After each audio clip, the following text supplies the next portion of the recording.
Nul ne doit être inquiété pour ses opinions, même religieuses, avance la Déclaration des droits de l'homme en 1789. 160 ans plus tard, la Déclaration universelle garantit que toute personne a droit à la liberté de pensée, de conscience et de religion. Entre les deux, bien des soubresauts autour d'une quête sans âge, Dieu et la liberté. Sait-on seulement que certains défenseurs de ces grands principes étaient eux-mêmes des religieux? Je vous propose d'en rencontrer un, le père Lacordaire.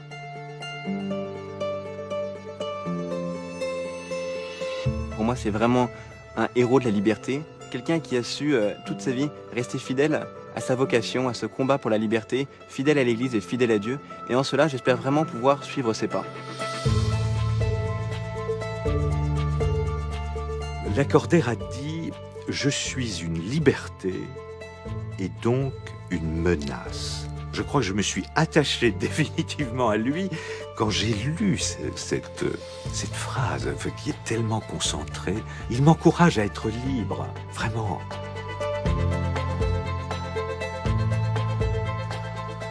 Qui est ce religieux militant qui défend à ce point la liberté?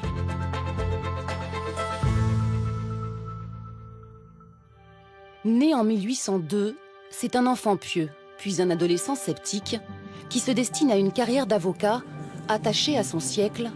Par l'amour de la liberté et par l'ignorance de Dieu. Mais Lacordaire se lasse des mondanités du milieu qu'il convoite. Il commence à se poser des questions sur la religion, à se reposer la question de Dieu, parce qu'en fait, il se pose la question du sens. Et après son arrivée à Paris, il va beaucoup lire, beaucoup discuter, beaucoup prier. Il va lire l'évangile de Saint Matthieu, qui est très important pour lui, parce qu'il dit « Je l'ai lu et j'ai pleuré, et quand on pleure, on croit déjà ». Il a le sentiment que le monde est un grand malade. Et lui, c'est le fils d'un médecin. Et il se dit, un grand malade, qu'est-ce qu'on peut faire avec un grand malade? Eh bien, il faut le soigner. Une révélation fulgurante. Incroyant la veille, chrétien le lendemain. Le jour de ses 22 ans, Lacordaire entre au séminaire Saint-Sulpice, au sud de Paris. Le même que Guillaume Conquer, 190 ans plus tard. Pour moi, Lacordaire, plus qu'un maître, est un ami. Ce qui me plaît, c'est que dans tous les moments de difficulté, il a su garder le cap. Il n'a jamais découragé, il n'a jamais baissé les bras. Devant la froideur de ses maîtres, face à son enthousiasme pour le débat et l'éloquence. Les prêtres qui forment Lacordaire vivent avec ce traumatisme présent à l'esprit de la Révolution. Lui arrive avec des idées qui sont pleines de liberté et va innover et, pour certains, paraître un peu extrême. Dès le début de sa formation, il se donne à fond. Il est là à l'oraison, il est là à la prière. Dans toutes les conversations, il se passionne, il se donne à fond. Et ça peut surprendre ces séminaristes qui disent « Mais dis donc, il en fait peut-être pas un peu trop, lui ?» Il devait faire un sermon pendant le déjeuner et il a eu le sentiment que ça ne passait pas et c'est passé. C'est passé parce que il a eu des échos après nombreux de séminaristes qui ont été touchés par ce qu'il disait. Alors, il ne parle pas du contenu de son sermon, de sa prédication, mais il a compris que sa parole pouvait frapper. Comme elle a frappé Guillaume. Une parole nourrie par cette conviction, son Église comme son pays, Lacordaire les veut libres. Quand j'ai commencé à me passionner pour ces idées de liberté politique, j'ai eu peur qu'elles m'éloignent de ma foi catholique.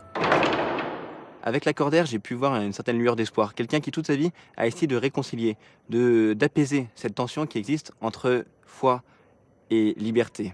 C'est pas une liberté d'intérêt purement économique, ni une liberté d'intérêt purement politique. C'est une liberté intégrale, dans un humanisme intégral. Ordonné prêtre en 1827, il se retrouve peu après aumônier du lycée Henri IV à Paris. Là, il réalise combien la jeunesse méprise la religion dans cette France anticléricale, où le christianisme transmis Est vide, de pure forme et tout officiel.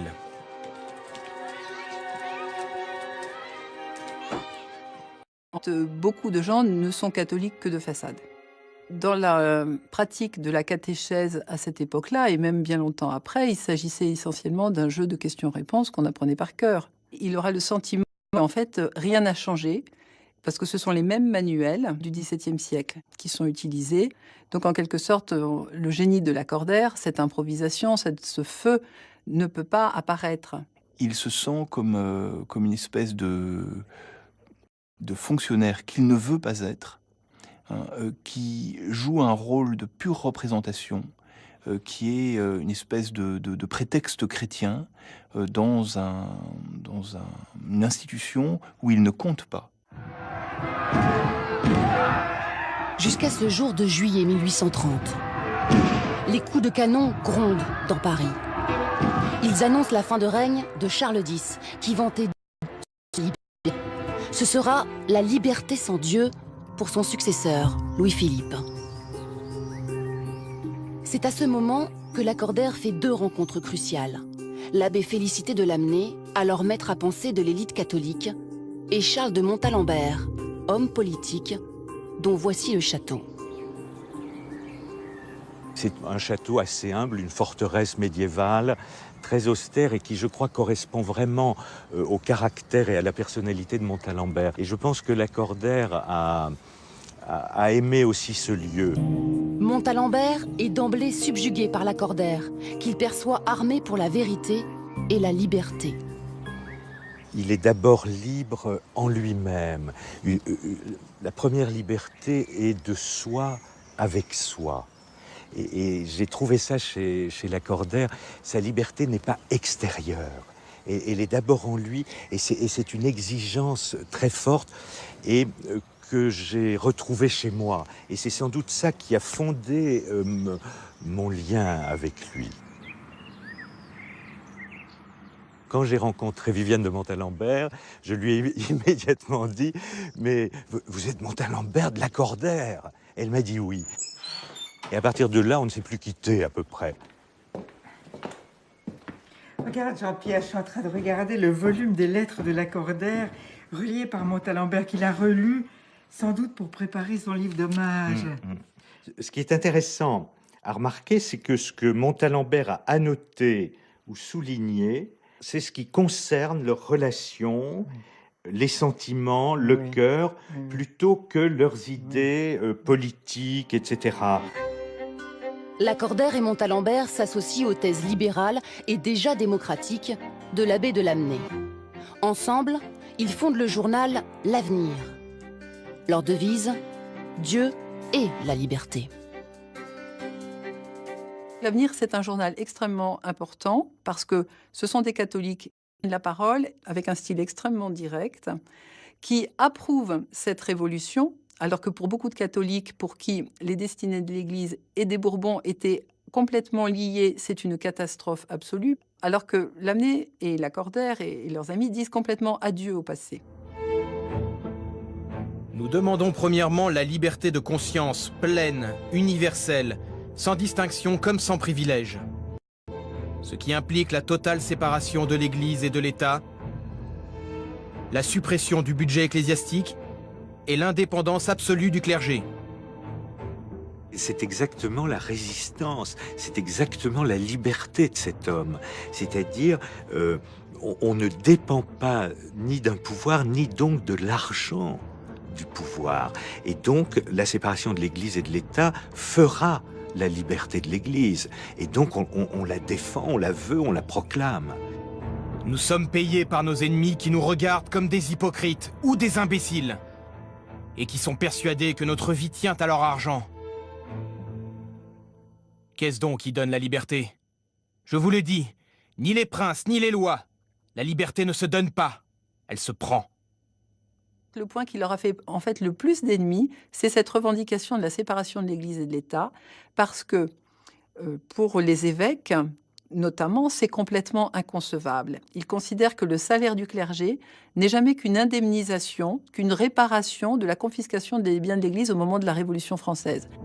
Lacordaire doit faire face à un procès, celui de la liberté de la presse, suite à un article incendiaire pour le roi qui vient de nommer 3 évêques. Nous protestons contre ceux qui auraient le courage d'accepter le titre d'évêque de la main de nos oppresseurs. Il se défend seul et sera relaxé grâce à sa plaidoirie. Je ne connus jamais mieux la liberté que le jour où je reçus avec l'onction sainte le droit de parler de Dieu. L'univers s'ouvrit alors devant moi, et je compris qu'il y avait dans l'homme quelque chose d'inaliénable, de divin, d'éternellement libre, la parole. Ce qui est moi, c'est ma pensée, c'est ma parole. Et pour que vous le sachiez, je le trouve opprimé dans ma patrie, ce moi divin. Ce moi de l'homme, cette pensée, cette parole. Le journal exige aussi la liberté de la presse, la liberté d'association, la liberté d'enseignement, à leur monopole d'État. En mai 1831, Lacordaire et ses amis osent ouvrir sans autorisation une école libre en plein Paris. Devant les parents, ils déclament. La parole du Christ ne fut libératrice qu'à cause qu'elle fut universelle, que tous purent l'entendre, tous la répéter. Or, nous ne pouvons l'entendre et la répéter que la liberté d'enseignement. Ce procès-là sera perdu, l'école fermée, mais Lacordaire gagne une bataille. Par-delà le pouvoir, alerter l'opinion publique. Lacordaire fait un coup. Et ça participe aussi d'une stratégie qu'il a pendant toute sa vie qui consiste à frapper l'opinion. Et Lacordaire veut réveiller les Français et les rendre disponibles à la liberté chrétienne qui lui semble être la réponse à ces questions.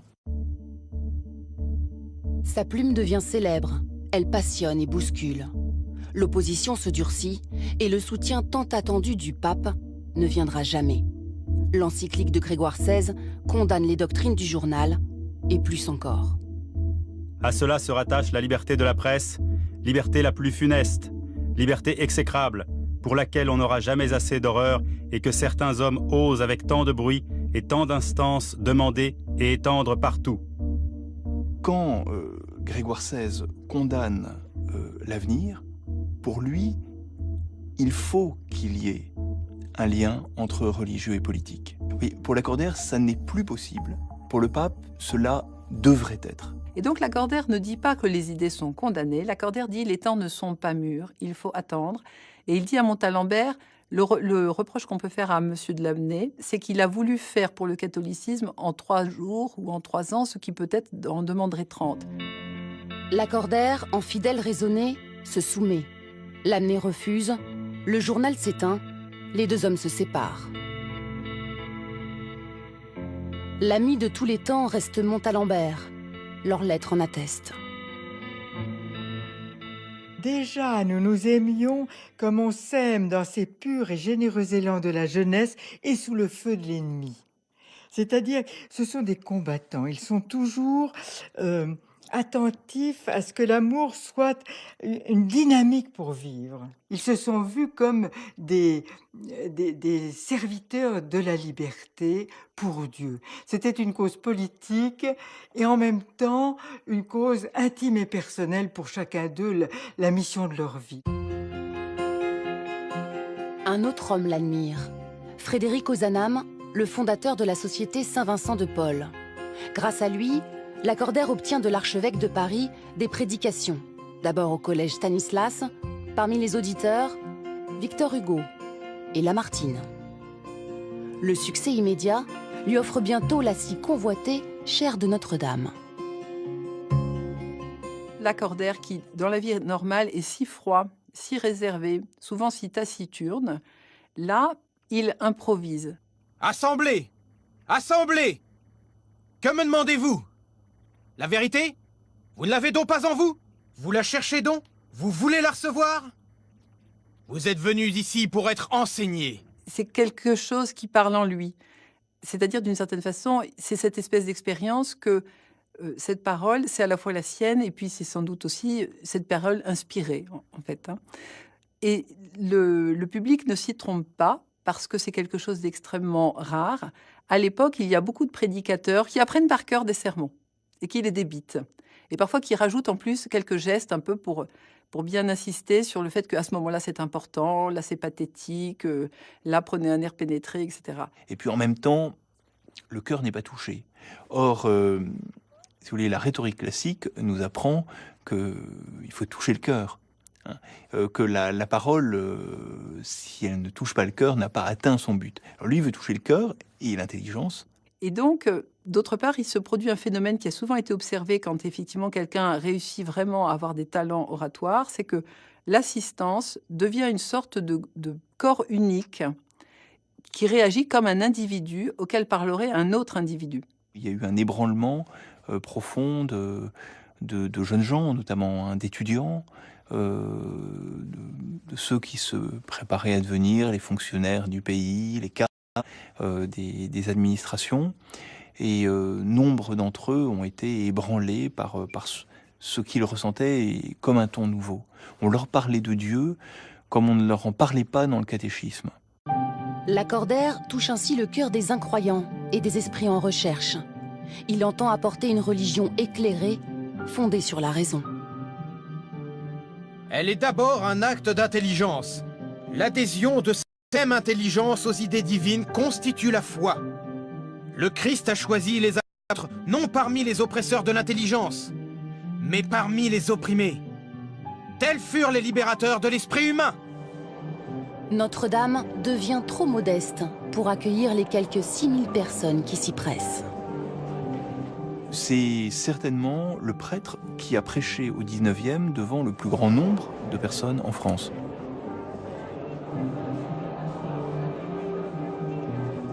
On est allé jusqu'à se jucher sur des colonnes ou des confessionnaux pour pouvoir assister à des conférences dans des cathédrales bondées. Les critiques les plus virulentes émergent d'une partie de la noblesse et du clergé. Monseigneur de Quellin, c'est un aristocrate très traditionnel qui pleure les Bourbons. Et dans son entourage, il y a des prêtres qui, justement, lui ont en quelque sorte conseillé de nommer Lacordaire pour faire des conférences à Notre-Dame, en espérant bien que Lacordaire trébuchera et que ça en sera fini définitivement de lui. On l'accuse d'impréparation doctrinale, on l'accuse d'à peu près théologique, et ça le blesse. Au sommet de ses conférences, Lacordaire se retire donc à Rome, chez les Jésuites, approfondir sa théologie. De cet isolement naîtra son action majeure pour la liberté religieuse.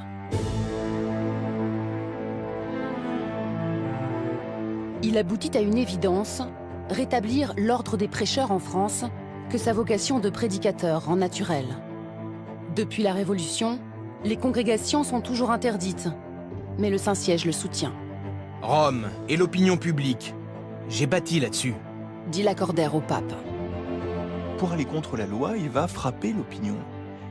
Il va faire un coup de plus, comme l'école, comme l'avenir, comme les procès. Il fait publier à 4000 exemplaires son mémoire pour le rétablissement en France de l'ordre des frères prêcheurs qu'il envoie aux autorités publiques. Mon pays, pendant que vous poursuivez avec joie et douleur la formation de la société moderne, un de vos enfants nouveaux, chrétien par la foi, prêtre par l'onction, vient réclamer de vous sa part dans les libertés que vous avez conquises et que lui-même a payées. La presse anticléricale se déchaîne. Le désormais frère Henri-Dominique Lacordaire parvient néanmoins à prêcher en habit à Notre-Dame. Le roi Louis-Philippe intervient lui-même auprès du nouvel archevêque de Paris. Si un malheur se produit, vous devez savoir que ni un soldat, ni un garde national ne viendra vous protéger. Malgré l'audace de Lacordaire, aucun heurt ne survient. Que vont dire le gouvernement, le peuple, les journaux, bravés en quelque sorte par la sanglante apparition d'un moine inquisiteur? Il annonce la couleur et puis surtout, il débarrasse le terrain d'un débat qui aura lieu quand même plus tard autour de l'Inquisition en parlant en juriste, en reconnaissant qu'il a pu y avoir des injustices dans l'Inquisition, et en disant que ce n'est absolument pas ce qu'il veut relever, que l'ordre des prêcheurs, ce n'est pas l'Inquisition, que d'ailleurs Dominique n'a pas prêché. Lacordaire ne demande aucun privilège. Il cherche à être reconnu légitime. En réclamant la liberté et en refusant de se mettre à genoux devant le pouvoir politique pour demander la permission de mener la vie religieuse. en faisant remarquer que c'est un droit, hein, que finalement ça fait partie des droits de l'homme. Là encore, la portée des conférences du dominicain est telle qu'elle suscite des vocations, au point de figurer sur ce tableau de Charles de Coubertin, le départ des missionnaires. Lacordaire est déjà mort depuis 3 ans quand cette scène a lieu. Et encore 3 ans après sa mort, son ombre, son aura, plane encore au-dessus des missionnaires. Pourquoi?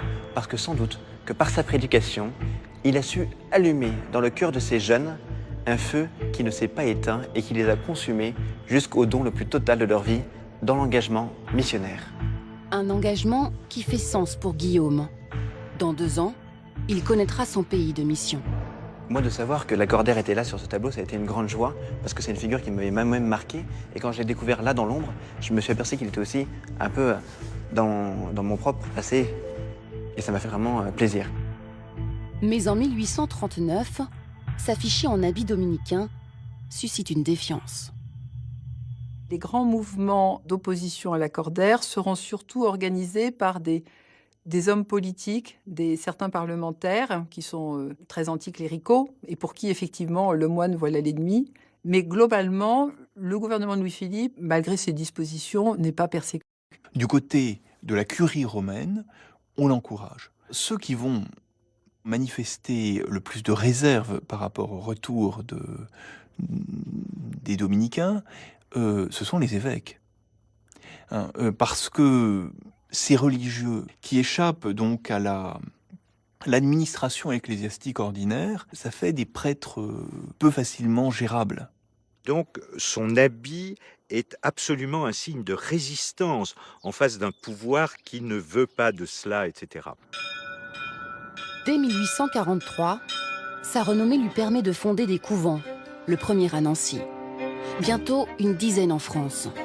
Les temps changent pour l'Église. L'anticléricalisme a reculé parce que le peuple a compris que l'Église, en fait, est sensible à sa misère, essaye d'agir, fait des choses pour lui, tandis que cette bourgeoisie très proche du pouvoir est vraiment dure. Les évêques entrent dans la vie publique et réclament leur part de liberté. Lacordaire écrit à Madame Swetchine, sa confidente. Aujourd'hui, tout le monde s'embrasse. Les évêques parlent de liberté et de droit commun. On accepte la presse, le temps présent, un clergé sorti des voies du passé ne s'adressant plus au roi, mais à la nation. Février 1848.